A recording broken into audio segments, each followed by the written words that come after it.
Now let's proceed with self-acceptance. Self-acceptance is defined as an individual's acceptance of all of his or her attributes, positive or negative. It includes body acceptance, self-protection from negative criticism, and believing in one's capacities.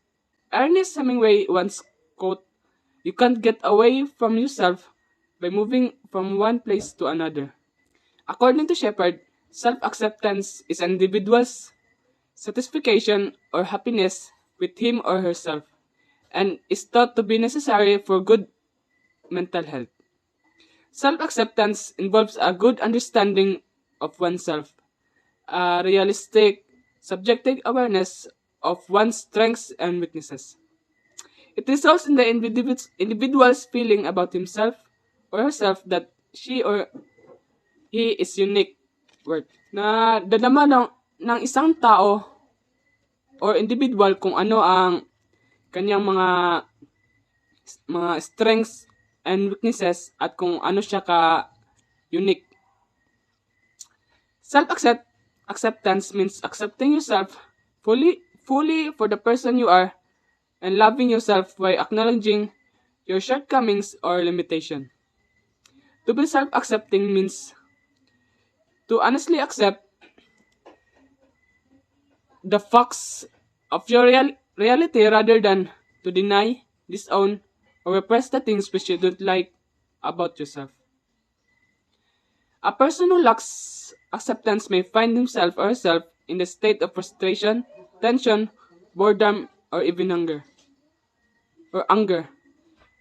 Kung sino daw yung tao na kulang daw sa self-acceptance, mahanap niya ang kanyang sarili na biglang nabobored, hindi nasisihan, hindi na sinapaligid, at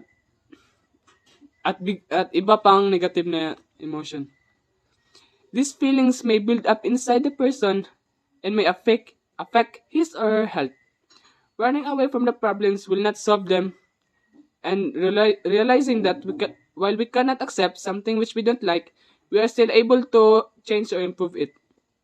It is only by learning to accept oneself that an individual will be able to face with life with happiness and peacefulness, and improve his or her life. It can also provide a solid foundation on which we can learn and grow as a person. Why is self-acceptance important?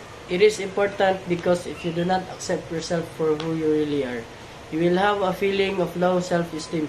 You may push yourself to be what you are not, and the result is a false life. Ignoring your inner voice and your heart will bring you unhappiness. Not accepting yourself might also make you a victim, as you may believe what others tell you.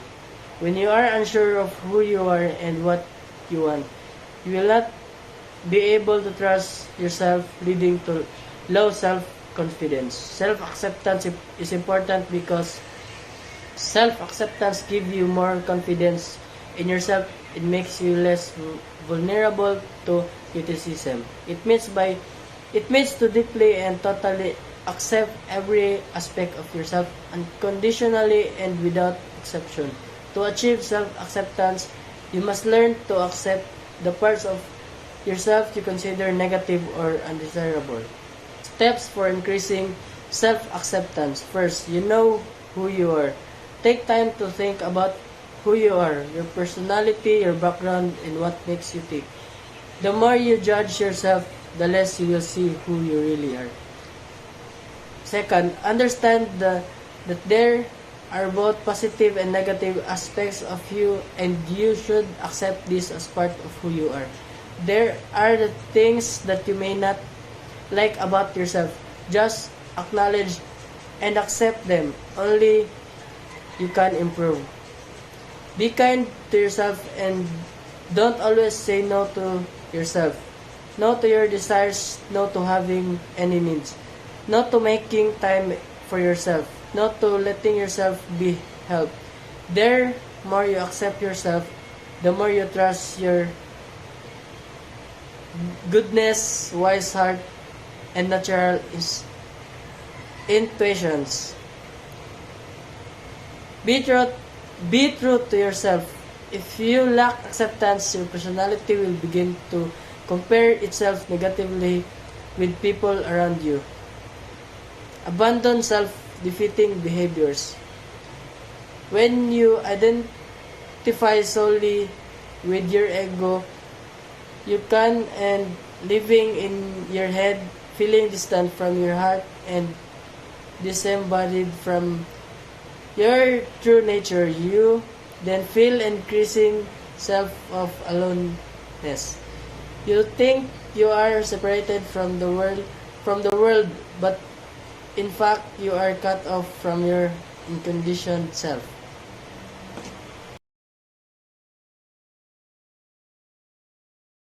Self-image is the personal view of or mental picture that we have of ourselves.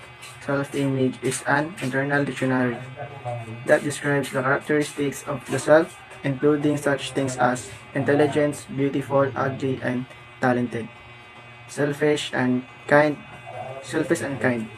Self-image is how we perceive ourselves, the number of self-impression took over time, and how positive you are about yourself as a person. Self-image is all about how confident you are about your actions and thoughts. Also, how negative or positive you feel about yourself when you discuss ideas and capabilities. A diminished self-image causes us to slash to avoid looking others in the eye, to be unassertive, to be indecisive. On the other hand, unhealthy self-image causes us to carry ourselves well, to speak confidently and portray dignity. If we have not taking the time and thought to create wonderful self-image for ourselves, we have had less, been less, and done less than was possible for us done if we had. We can improve our self-image at any moment, including this one. There are few times in your life in it's too melodramatic to say that your destiny hangs on the impression you make. How you look, your wardrobe, facial expression, and gesture. The condition of hair and hands, confidence that has come from within positive self-talk helps. Tell yourself that you look great and feel about yourself. How you speak. The rate a teacher speak, the pitch, how high or low, volume and inflection. Enunciation and pronunciation and vocabulary. Speaking is something we take for granted. You can easily tell others what is wrong with their voice. Volume is loud or soft your voice sounds. Inflection is the raising and falling of your voice. If you speak with no inflection, you speak an enunciation and pronunciation all the sounds in the word clearly. Pronunciation is saying word correctly. Vocabulary is the summing of word used by understood by or at the command of particular. Ayon dito, ang pagsasalita ay isang bagay na tinatanggap natin. Madali mong masasabi, halimbawa madali nating masasabi kung alin sa kanila ang may maling boses. Ang vocabulary ay isang nagbubuod ng mga salitang ginagamit sa utos ng isang particular. How you behave? How do you react? Do you see common sense? Do you respect others? Actions speak louder than words. Appreciate the needs of others and treat others with respect. Be tolerant and accept individual difference. The importance of please, thank you, and you're welcome should not be underestimated. Ang how you behave is ang action ay nagsasalita ng mas malakas kaysa sa mga salita na nagpapalaga sa mga pangangailangan ng iba't mag-aalaga ng mga pangangailangan ng iba at tratuhin natin sila na may paggalang.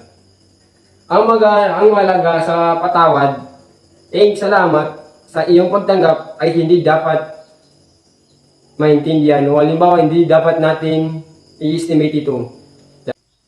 How you walk, sit, and stand. How good is your posture? Do you enter a room with confidence? Is your back straight or do you slouch? Good posture reduces stress on muscles and joints and its important part of your appearance. Confident people walk tall, sit up straight, and stand erect good. Ang how you walk, sit, and stand ay gaano ka na ang postura mo.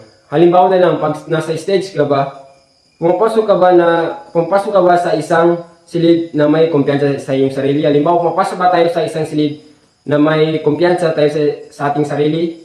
Halimbawa, may tiwala tayo sa ating sarili? Tuwid ba ang ating pagtayo pag nasa stage tayo? Hindi ba tayo nakayupo? May kumpiyansa sa mga taong lumalakad ng matangkad, umupo ng tuwid at tumayo ng maayos. Characteristics of self-image. First, it includes the physical aspect of ourselves such as height, weight, appearance, and so on. Dito raw ay nakapaloob ang ating physical aspect o physical features tulad ng height, weight, itsura or appearance, and so on. Second, it is affected by our own experience and what we have learned about ourselves. Ito raw ay apektado ng ating sariling karanasan at ating mga natututunan sa ating sarili. Third, it is affected by the judgments of others concerning us. Ito ay apektado ng panghusga ng iba tungkol sa atin. Fourth, it can be a challenge for us to have a good image of ourselves. Siyempre, ito ay hindi madali magkaroon ng magandang imahe sa ating sarili. Fifth, it can be poor or inaccurate. Sixth, it is related to our self-concept. Seventh, it is related to our self-perception. And last, a poor image of ourselves affects our self-esteem and how we tackle life. Ito ay kung ang di magandang imahe sa ating sarili ay nakakapekto lalo na sa ating self-esteem at ating pamumuhay. Nurturing a healthy self-image. A healthy self-image is important to nurture a healthy and happy life. The following section details how to develop a positive self-image. How to have a positive self-image. First, practice positive self-talk to help improve your self-image. Allow your self-image to be like an invisible shield so that undeserved criticism will bounce right off. Dito raw ay, i-practice natin ang ating positibong pagsasalita tungkol sa ating self-image. At gawin natin ang self-image na kumbaga invisible shields na kung ang iba ay magsasalita ng di maganda sa atin o criticism ay walang apekto. Second, think positively about yourself. Positive thinking may change your behavior and abilities by learning new skills. Dito ay mag-isip ng maganda sa ating sarili. Positive thinking may change your behavior. At ang pag-isip na maganda ay maaaring makabago sa ating behavior at makakaroon ng bagong skills or learning new skills. Third, stop criticizing yourself or wag mong ugaliing i-self-sabotage kumbaga ang iyong sarili. Fourth, wear flattering clothes. We need to look and feel better. Kailangan natin magsuot ng formal. Ganyan. Fifth, do things that interest you. Gawin mo ang bagay na nakaka-interest sa'yo or mga gusto mo. Next, be yourself and accept who you are. Tanggapin mo ang iyong sarili kung sino ka man. Let go of the bad things about you by forgiving yourself and others. Papakawalan mo na ang mga bad things o di kaayayang mga bagay. Next is, aim to relax more and smile more. Ugaliing maging relax at palaging nakangiti. Next, you should have positive visualization. You need to take care of your body language and posture and have a good eye contact. Dito raw ay kailangan mo ng positibong pananaw sa iyong sarili. At ugaliing alagaan ang iyong sarili. At yun.